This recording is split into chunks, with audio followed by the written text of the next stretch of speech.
my name is Regina. He's like, no way. They say Gajibijiga in Telugu. Why am I even overacting for this scene? I get prepared, you know. I'm like, let me see your expression, bring it on. Why would they say something like that? Something is wrong somewhere. And I'm going to prove it to you. This is yummy, and I'm like, no, I'm not supposed to be thinking that. Hey Babu Garu, hey Papa Garu, what's happening? Scared of me? I said, no sir, it's just respect. All of us would be it's hot. I'd be like, nom, nom, nom, nom, nom. Hello everyone, I'm Hemant Kumar and you're watching Talking Movies with I Dream. Our guest today is Regina. She'll soon be seen in Subramaniam for Sale. So let's see what she has to say about her work and career in general. Regina, thank you so much for joining us today. It's such a pleasure to have you here on our show. So the film is just about 3 days away. So what's going through your mind right now? Firstly, thank you so much, Hemant, for having me on your show. And well, there's a lot going on in the mind. If I had to put it in a picture, it would be like this black, they say Gajibijiga in Telugu, that little black circle thing, and then there's my brain, and then outcome is absolutely one dot. There's there's so much to say, there's so much to think. I don't even know where to start from, but yeah, very excited, yes. No, why would you say Gajibiji? Like, what is a lot? It's not confusion, but there's a lot inside. Like, okay, what's going to happen? How is it going to be? What's this scene going to look like? I haven't seen the film. I don't dub, right? I haven't dubbed yet. So I'm thinking, how is the scene going to come out? I've seen one scene and one song. And what I saw of it, I was like, wow, I like it.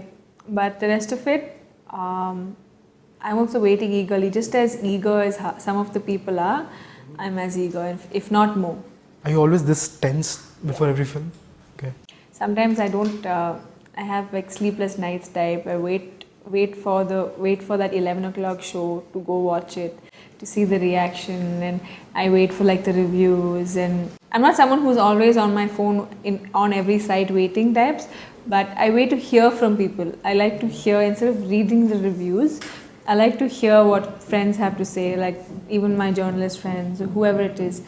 I like to hear from them because I know for a fact that they will not put it or mince their words in any way or put it in a way that people can understand. They'll just put it in a way that I can understand, So if it's good or bad, they will just tell me. So, what do you mean by in a way which you would understand? Like what? Like see, for instance, since you're a journalist, if you're writing a review, you're going to keep in mind that you don't hurt the sentiment, the sentimental values of people, but still put your word across to them because it's your job. But I know for a fact that when I ask my friends, they're not going to put it in a way. And all that. Yeah, at least I know for a fact I've told them not to, so I hope they don't, and they haven't till date. So because for me, constructive criticism helps me work better, more than praising me. I know my flaws, I know my positives, but I also need to know what perspective people have. You just said flaws, right? So what is it that we are talking about, and where do you see yourself improve? Everything. Physically, if there are any flaws, or my facial expression. Some people say I'm too expressive sometimes. I need to cut it down. Yeah. Like which film was this? Everyone. It's not just film. It's more like in the shot itself. My director sometimes will be like, tone it down. That's how I am as a person. I'm very expressive. Like for me, every word in the sentence will have an expression. That's how I am. So I've been told tone it down, which helps, because sometimes when I look at sometimes, in fact, when I've seen films of mine on screen, I'm like, why am I even overacting for this scene? I've had those kind of feelings before, but not necessarily the other person has it, but just me personally, So yeah. I remember meeting you for the first time almost 3 years back before Routine Love Story was about to start, and back then you looked like someone who was not sure of what you wanted to do. And we have had this conversation before where you really want to do your masters in criminal psychology, and so is that plan still on, or have you postponed it indefinitely? Masters is on because I've taken the next step in terms of enrolling myself in Madras University to do my psychology course as a correspondence. The studying hasn't started yet, and I've, in fact, Saturday and Sunday is contact classes in Chennai, which I can't go for also. But my friend is there, she's sitting and taking notes, and I'm going to be like, give them to me. So in terms of that, I'll go to the first part of your question where you said I wasn't too sure. Yes, back then, I still was in this mindset of, is this going to be my career or not? It started only in 2011 when I started shooting for SMS. I didn't even think back then this will be my career. I always left it on the outcome of the film and what acceptance I got. For me, it was always like that. If I was not accepted and if I was told that this girl is not going to do well in this industry or whatever, if I was written off, I would have gone off by then. But since I felt a little positivity from here, I said, let me stick on and see what happens. And yes, even when I was shooting for Routine Love Story, I always had this, I want to do criminal psychology, I want to go in that direction. But then I realized that sometimes things change in life, and I loved acting. Ever since in fact, even before I started psychology, acting was something I really loved doing, dancing, acting, drama, the arts. So I realized that, you know what, I should give this some time and better myself at it and see how far I get. That's when I thought of it as a career. Has cinema changed you as a person? You know, does acting give you that platform to really understand who you are as a person and what is it that you can really do? You know, I don't know if acting has done that to me, but the people I meet every day. You know, in this industry, you meet different kinds of people. Right. Different. The best, the worst. Okay. I will not name the best, I will not even name the worst, we'll just leave that unsaid. But such kind of people intrigue me a lot. So, more than change me, I would like to say that nothing can change me unless I wanted to change me. It's a very strong statement, man. Yeah. Okay. Why should I let anyone influence me unless I want to be influenced? And that doesn't mean what you think is right, I would think is right. True. What you think is wrong, I would think is wrong. If I feel like doing it, I would do it. That's how I think people should be, you know. It's your life at the end of the day. But I love reading people. I love seeing why people do these things. Why are people behaving like this? Why people get angry? Especially in this industry, a lot of people think as an actor, your ego is stake. You know, as an actor, when you walk out, you're always, you know, don't talk to people. They say that a lot about a lot of actors, but that comes only because of experiences. Okay. You know, when you go out in a mob, people don't respect your personal space. True, that's so true. And I don't think of, and also one thing is, they're not thinking. It's not like, oh, I don't want to respect her personal space, so I'm going to do this. But they don't think. And that way, as a person, you feel you're wondering why are these people doing this, you know, at least me, I keep thinking, like so many times people just take out their cell phones and take pictures of you, and I feel like going up to them and saying, I am not the Taj Mahal. You know, even to take a picture of the Taj Mahal, they actually tell you to pay money for your phone. I am not the Taj Mahal. So come up to me and ask me, can I take a picture of you? I'm not going to bite your head off. The maximum I'm going to say is no. But still, you know, so stuff like that actually makes you want to keep people at bay. Right. And that's when you get this thing of arrogance or ego or this or that. So at maximum, I try not to get into all of that. I just don't even, like, I keep up my own space. So are you saying that you've not really gotten used to the side effects? I'm getting used to it. Like a lot of people have said, in fact, we've had this conversation as well before, that in terms of the way I present myself these days has changed way more than then. You said I was very unsure before, right? It's true. It was very true, because I was getting into something that I wish I had a mentor in. Never had a mentor who tell me this is what is expected of you, and I always had just opinions from people in the industry.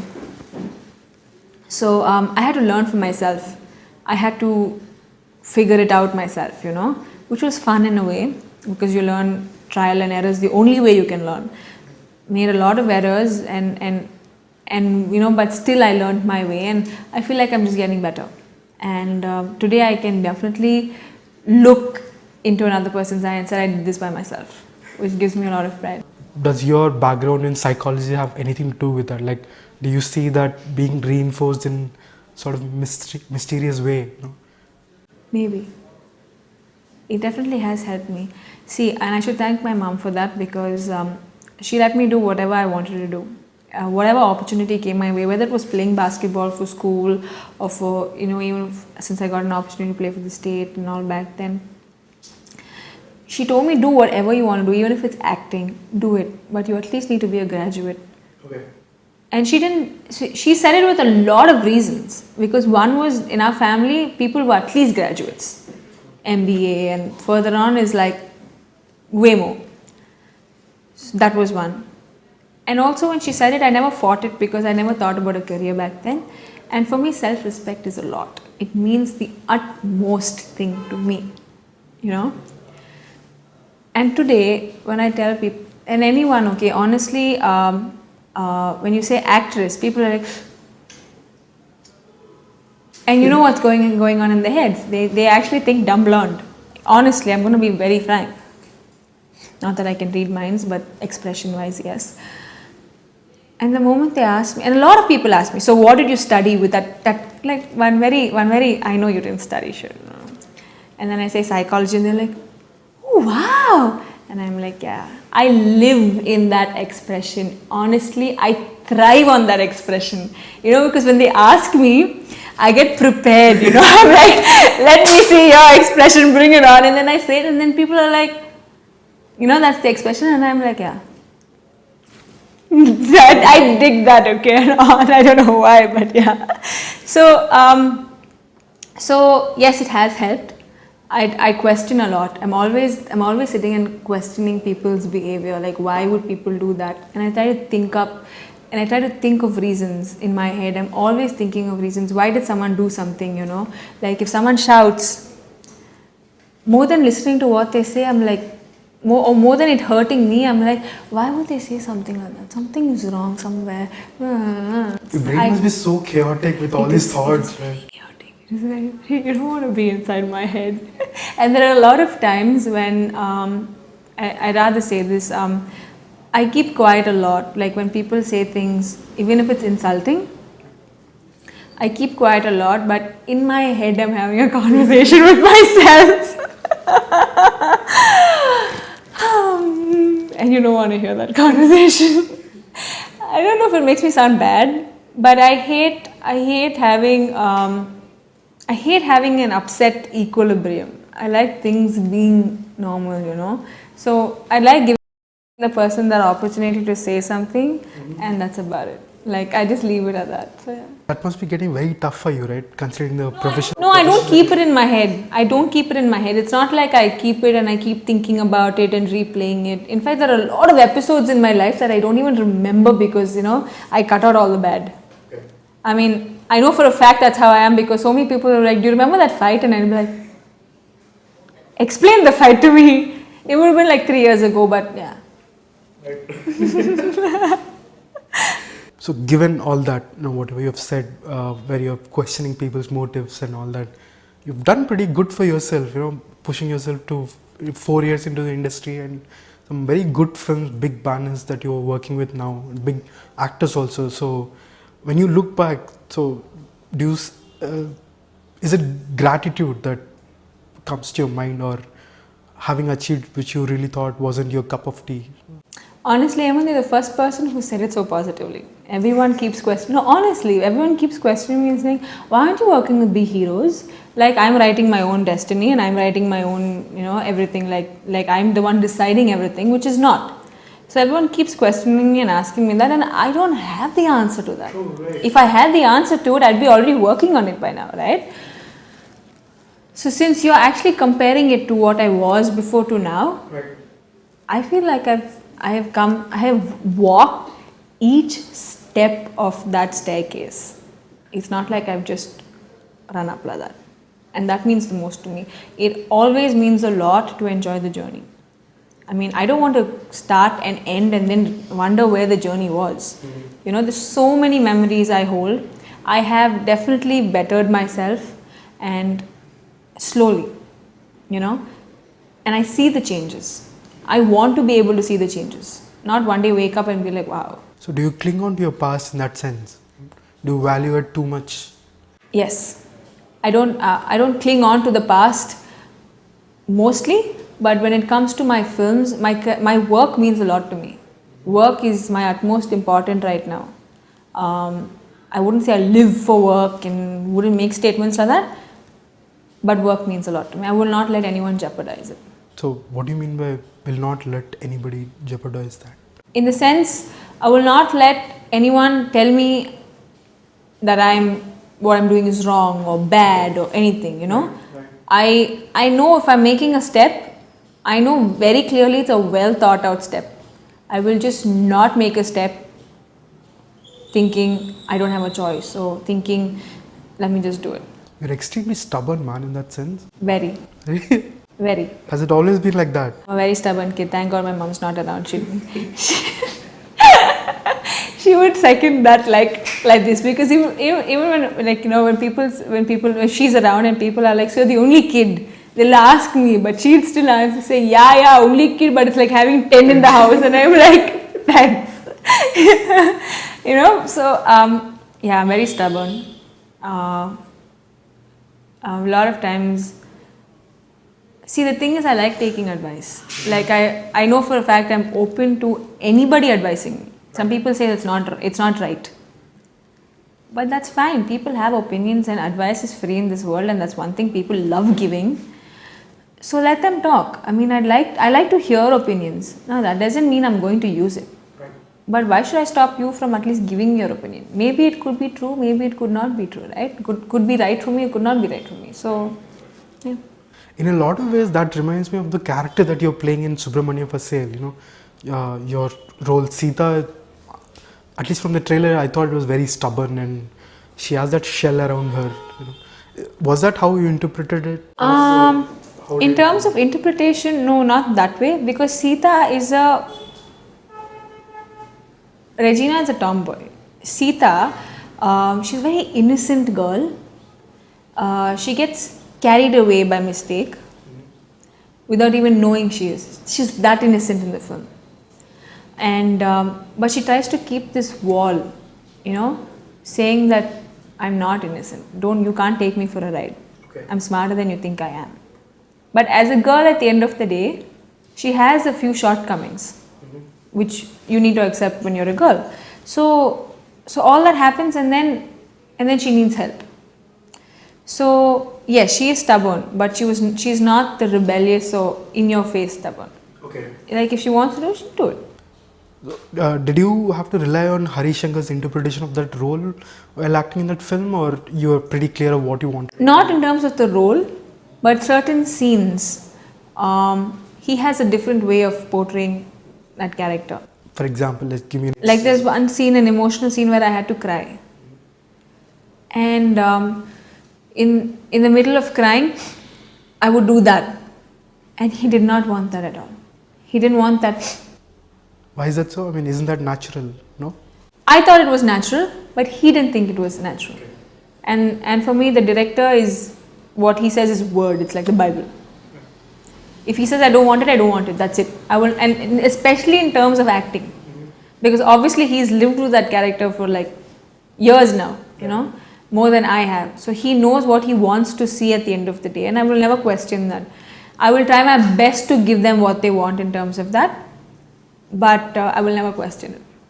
So that, and in fact, those scenes, I had a few crying scenes in the film, and he had an experience of me doing that a lot in one of the scenes. So next time I had to cry, he was like, "You are not doing that this time, okay?" Even before I could cry. So yeah, stuff like that. And then when he had to explain a few of the romantic scenes and everything, he was bound on making me look the whole glamorous thing that I've never looked in my other films. So he would even go over to the extent of saying, "Sari, move it. You know, like that, like move it. And I'm like, sir. So, stuff like that, you know. Yeah. Now I don't know if this will eventually come out in the edited version, but I remember in Pilla Novule in Jeevitam where you walk up that staircase in that shot. So I'm like, is that really Regina who did that? And now you're super glamorous, man, in a lot of ways. So what has caused that change in you? You know, have you become more confident of how you look on screen, or did some people drill the thought inside your head? As a person, I'm not that glamorous. I mean, I was. At least you think you're not that glamorous. And at least, okay, wait. I never used to dress that way in real life. Fair enough. Right. Yeah. So I never knew how I'd look if I did. I was always like tie my hair or leave my hair loose and don't even brush it, jeans and t-shirt. But I had to experiment, right? Some way or the other. I mean, not because I wanted to, like now a lot of people say you have to be glamorous to stay in the industry. I didn't do it because I wanted to stay in this thing. At the end of the day, I'm an actor. Okay? And versatility means a lot for an actor.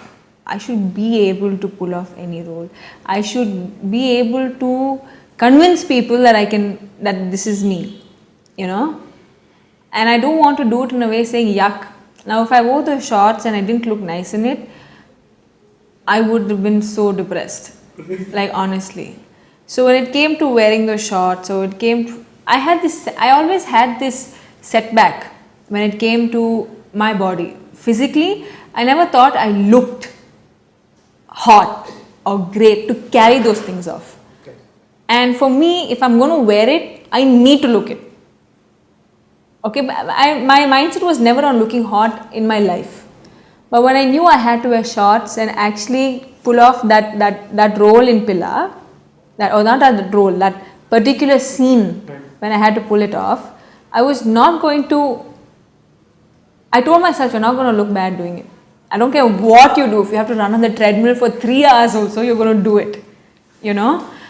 But you need to look good. So I was satisfied. That and Radha Krishnaya.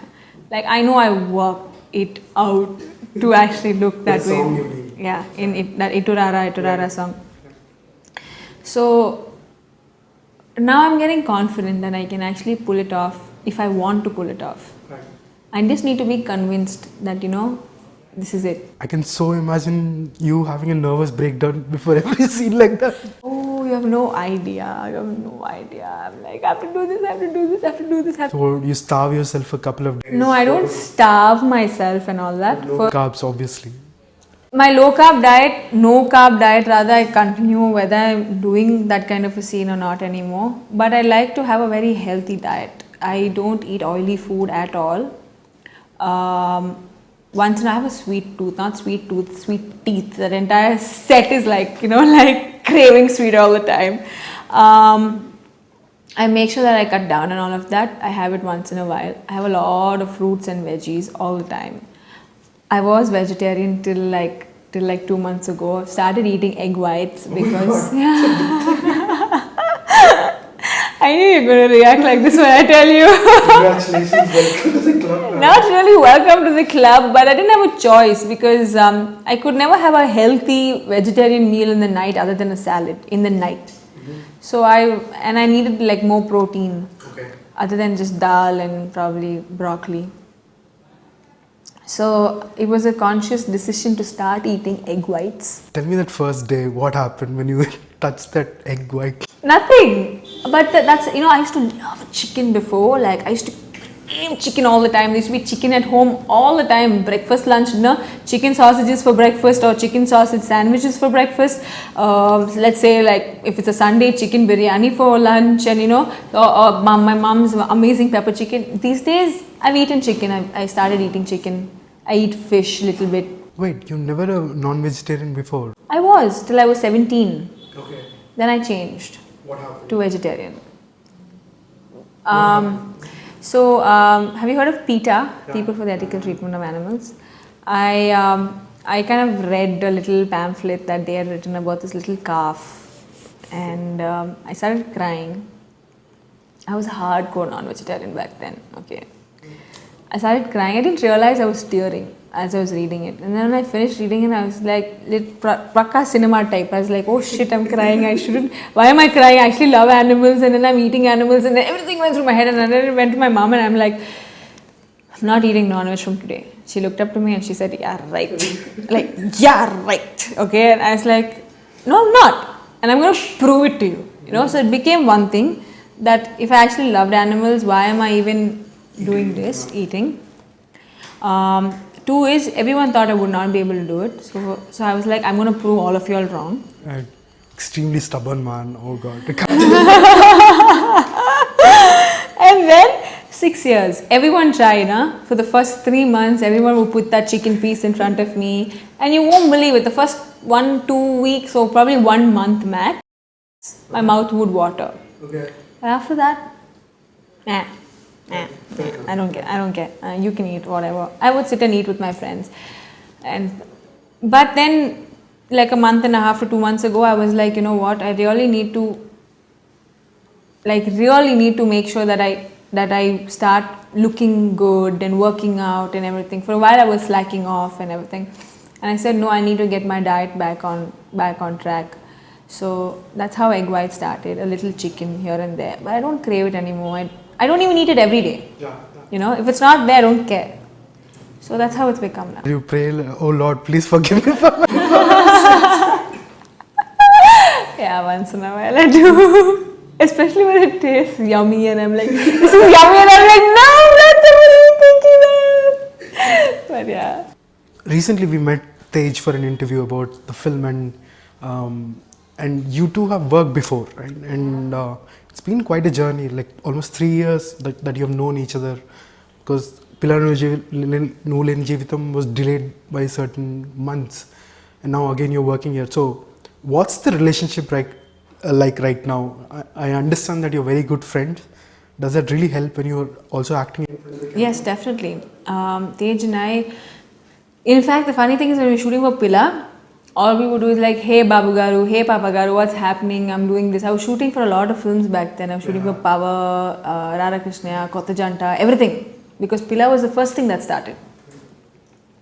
So I'd talk to him about my films and, you know, some stories which, that's about it. Like having a conversation like this. And then as we ended Pilla, and then we knew we were starting Subramaniam for Sale, and then when we had our success tour, Tej is to all his heroines, is a really nice co-star. I'm just like letting everybody know. He's a very nice co-star. Why? Because he respects women. And that's very rare to see in a man. You know, it's like one of those, and he respects women to to a major extent. Huh? Even if there's, he would never say anything bad. He would he's always very nice. Even if he's in a bad mood, he'll be nice, you know, like that. Right. And when we went for a success tour, he made sure that, you know, that at least I was like taken care of types, you know, because it's very scary when you go for a success tour. People are all over, you know. So to see someone like that, and then slowly, and then as we did Subramaniam for Sale, we started talking a lot. That's how it was, and we've become really good friends. Like, I know for a fact he can share something with me today, and I can also share something with him today, and that's about it, you know. So yeah, it definitely has helped with the film. On the set, like, what's the vibe like when you two are very fun-loving people, you know? Yeah. And Hari Shankar almost like treats him like a brother. That's what he said. Yeah, he treats him. They call each other, like, he calls him Anna Tamil times. For me, Hari Shankar is like, I respect him a lot. So one day he asked me also, you're scared of me? I said, no sir, it's just respect. Why would he even ask you that? You would not talk to him much? No, I talk to him. But I'll be like, hello sir, how are you? He's like, I understand you respect me, but you don't have to. But for me, it's like that. When I know, especially in my work, when someone who has really proved themselves and is of the senior, this thing, that sir automatically comes for me, you know. And it's through utmost respect. Because that means I really appreciate what you're doing. It means it's a lot. So, like you said, Tej is a fun-loving person. In fact, when we were shooting in the house, we had at least about 15 cast, 15 people of part of the cast on set. I think that was Harish sir's toughest times because all of us would be Tej and Tejaswi, the girl who plays my younger sister. Both of them, Tej and Teju, he calls them Bava types and all of that. So we had like so much fun on sets. Tej would crack a joke, and when Tej laughs, everyone will be able to hear him. Like if he's laughing in this room, they'll be able to hear him down the road. That's how loud he laughs. Okay, and even Pragati Garu, like I call her Amma now, because that's how close we've become. We talk a lot. So it's not just Tej and me, This entire, I've made some really, really, really close friends, and even like people who I can consider as close as family over here. There's this song, Guva Goringadov. For the love of my life, I would not have imagined that somebody would dance like that in Grand Canyon. And I believe it was a very tough shoot for you. You had to rehearse a lot, travel along. It's the Telugu film industry, my child. So for the love of your life, you have to start believing these things. Well, first tell me, why didn't you believe it? I don't know. I mean, that sort of choreography in Grand Canyon, probably I wouldn't have imagined it. So it was. Why? It's a pleasant surprise, Better be pleasant. I'm joking. It's such a beautifully, lyrically beautiful song, melodious, So you automatically, you're imagining mountains and lush fields and rivers, seas and all.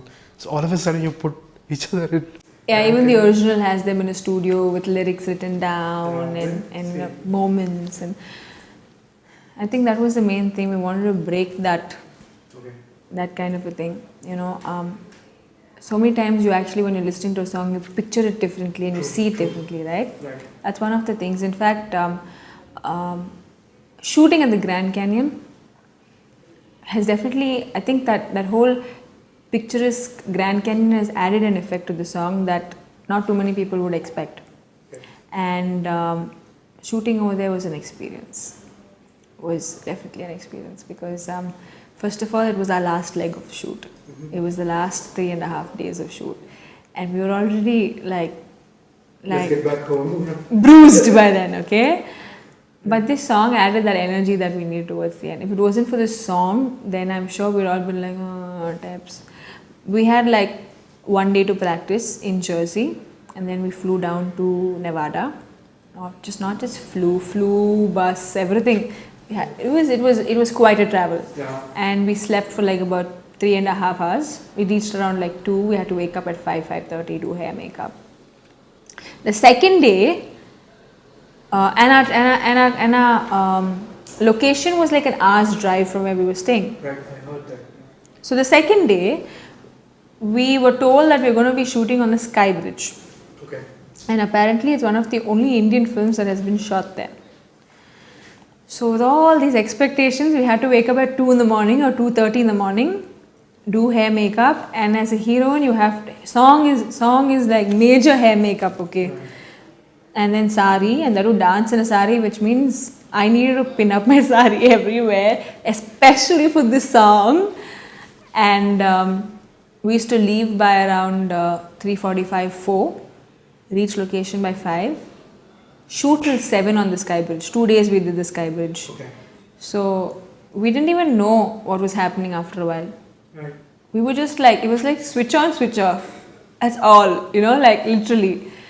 So much so the last day I was out because it's the Grand Canyon. Yeah. It's summer there. We went in May. So it's hot and you don't even feel the heat. So you don't even feel like drinking water. You feel as in it's dry heat. Right. So you're not sweating. Okay? So you don't even think you need to drink water. Before you know it, you're out. No, I didn't. Thankfully. I'm strong. It's the egg white effect, man. I'm telling you. I wasn't eating non-veg then. I started only later. I started only like 2 months back. So, So you don't even feel it there. It's hot. But that song gave us so much. You won't believe, okay, the last day we're shooting, I had like 3-4 sari changes the last day. Like bits of what we hadn't done the previous few days. It was like 12:45 and we know 1:15 is lunchtime. So Tej and I were like this, okay, we were like this. And then they were like, now you have to walk to that cliff and dance on that cliff. And we were like, do we have to do it? I became like a kid. I was like, no, we have to do it now. Can we just rest and go? They were like, no, you have to do it now. So we walked up there. The moment they put the songs at 5, 6, 7, 8, da da da da da da da. Then again this, it was like that. I'm literally like, it was on and off, okay? But it was an experience. Even in that pain, there was this certain pleasure, you know. I don't know if I sound like some line from 50 Shades of Grey, but yeah. Okay. No, but honestly, you know, even through all of that, now when I watch that song, even if people say you didn't do it well, I'll be like, please, I know what I went through, and this is good enough for that, okay? So, and if people say, oh my God, you did so well, I'll be like, you know, I'll be like that little cat, that cat with that white smile on his face kind of a thing. You're completely enjoying the process from what I can understand, you know, the whole acting bit and being in the movies. So where do you see yourself going? Like, is there a plan of what you want to do next? Honestly, there's no plan as such. I've never planned anything in my life till date. So whatever's happening, it's literally destiny. Yeah. But having said that, whenever I have to make a decision, I always make sure there's a choice. It's either this or that. If this is there, that also has to be there. Like a yes or a no, basically, you know. But I need to have that next plan on this side, so that I know, okay, these are my two options. So what is the second option right now? For what? For whatever it is. So what's the first option? You don't ask me second option in terms of career. Yeah. Right now I'm very happy doing this, and I know if this is not, if for God forbid suddenly something happens and my career ends tomorrow, I know I can do something, not to survive, but to live. Like there are so many things in my head, that I want to try, you know. Like what? Like one example which you can share. Traveling. I would love to be, like, say for instance, I can't act anymore. Travel show host. Baking. Doing something, you know, that I love doing. Not because I need to work or something like that. That would never be my mindset. Recently I read about your whole cycling trip. It was almost what, a 2 kilometer, 200. 2 kilometer? Hey, what? A 200 kilometer stretch? 150. 150. They were actually cycling from Bangalore to Hyderabad, 570 kilometers, but I couldn't, due to my commitments, I couldn't meet them in Bangalore, I would have done it with them. So I cycled from Kurnool to Hyderabad. That was 150 kilometers in 2 days. That's still a lot. Not really. It didn't feel that much. Because my legs were fine at the end of the day. I went for a massage straight after that. I literally walked out of that event and into a spa. Like literally. Okay, but I felt nice. You're doing it for a cause as well. For a cause, I could also add my name to something that would help. My name would probably help in some way or the other. And plus I love sport. I love outdoor activities. I love doing these things. A lot of people thought I wouldn't be able to do it because they were like, oh, actress. I don't know why this term actress gives like everyone an impression that, you know, this is just like one delicate doll that's kept on some showcase or something. I think one of the reasons is because everything is so comfortable for you, right? It isn't. That's not what people know, isn't it? Yeah, so now you know I danced in the Grand Canyon at 5 in the morning to 7 in the morning with like what, 2 hours of sleep. So it's not an easy job. It's not easy. Okay, now you're going to look back at me and say, yeah, even I work till like 12 in the night or 2 in the morning and then I wake up at 6. Every day, you're doing it only for 3 days. But you don't have to look good.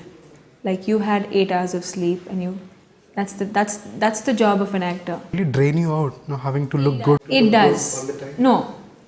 It drained me out in terms of, like, once in a while when people say, oh, she's looking so tired. In my head, I'm like, But I'm like, you don't understand what it is like to sleep for 4 hours and having to look like $1 million. You know? That's one reason why I say people don't understand most of the time. And that's why I say it's not easy. At least for someone like me. So what's coming up next for you? What are the other films that you're gonna do? There's this one film with Dasrath Garu. Manoj is the hero. It's called Shaurya. The film is called Shaurya. And there's this other film with Gopi Chand. Ravi Kumar Chaudhary Garu is directing it. Pilla Novalini Jeevitam director. So it's not just heroes for the second time, it's also directors. Just letting you You're the lucky charm, probably. Hopefully. Hopefully. Right. I have a small set of 5 questions and we'll wrap it up, right? So, If I tell you 5 is not small, will you make it 2? really? I'm asking you. Continue. Right. What's your favorite TV show right now? I haven't watched any in a while. Okay, nothing at all. I haven't watched any in a while. You love traveling, so one place that you are dying to visit sometime.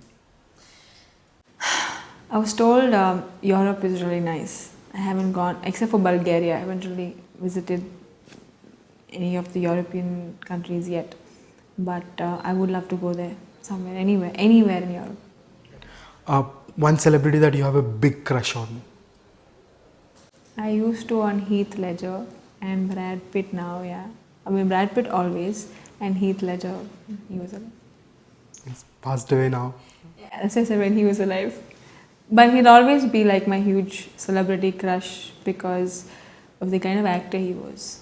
It takes a lot to actually lock yourself up in a room and get into character.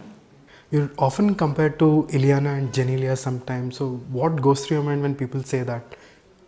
Nothing really. I'm like, okay. Pretty women and big names in Tollywood, at least in terms of women. In fact, you know what? It's not just the Tollywood people, surprisingly. I was at Saima recently and one guy from Mumbai, he was like, hey, you look like my friend.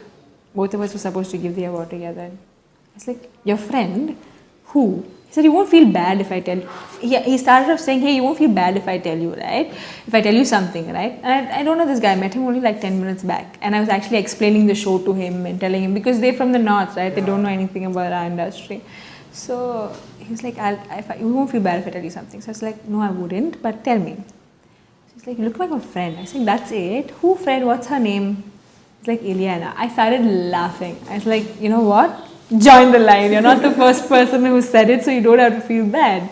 So then he introduced me to his other friend saying, hey, this is Ileana. And that guy's like, hi, I'm so-and-so. I'm like, no, my name is Regina. He's like, no way. And I'm like, I don't even look that much like her. What's wrong with you guys? Like for that kind of an expression. But honestly, they're big names and they've made like a niche for themselves, carved a niche for themselves in the industry. So it's not a bad thing to be compared to the best. What's your comfort food? That's soul food, whatever you have. You said comfort. No, but I am an emotional eater, okay? So if suddenly my mood is gone, I will never show it. But if I have a bag of anything that's near me in my hand, it could even be a loaf of bread. I'm honestly telling you. I would sit and be nibbling on it. I won't like, I'd be nibbling on it. I'd be like eating. Finally, me కోపం అంతా food మీద చూపించేస్తాను. కోపం కాదు. It's not just anger, but whatever it is, even if it's extreme happiness, like I'm so happy, I won't be able to sleep. And I'll be munching. So I always keep dry fruits in my fridge. Like there are always like nuts and raisins and everything kept, figs and all of that kept aside. So when I'm like really sad or very emotionally down, I'll be like nom nom nom nom nom nom nom nom. And like a lot of people around me know me. Like even once recently I was sitting and I was telling Tej something was going on eating. He's like, can you please stop eating? I know. So stuff like that. What's your biggest fear when you face the camera? No fear. Nothing at all. If it's not fear, I can't say it's fear, but I'm very conscious about, a lot of people talk about my lip movement. In fact, Harish Garu also once pointed it out. So more, not fear, but it's being more conscious about that. So, What's your fear in life then? Is there anything which you're really... I can't pick on anything and say I'm afraid. if I'm scared of something, scared in terms of I just hope that none of my efforts go down the drain. I don't know if you can term that as fear or what, but I'd be disappointed if it does. So much for joining us. We really wish you good luck for your film. One final message for our iDream viewers about the film. And Thank you so much, Hemant. And well, to you guys out there, I hope you enjoyed the interview. I hope I made it as fun as I can. If it isn't, then it's Hemant's fault. He didn't ask me good questions. But coming to Subramaniam for Sale, a film that has taught me a lot, and 24th September is the release. I am looking forward to it as much as you are, maybe even more than most of y'all are. Eager to watch what I have done and what the entire team has done put together. It's an out and out family entertainer for every girl out there, guy out there, mother, father, everybody. There's something or the other for you to carry off from this film. Although it has no message as such, it is an entertaining film, and yep, please do go watch it and let us know what you think about it. Thank you. so that was Regina, who joined us for a long conversation about her life and the film that she's going to be soon seen in. We hope you enjoyed the conversation. We'll see you soon again. Thank you so much, and keep watching Talking Movies with iDream.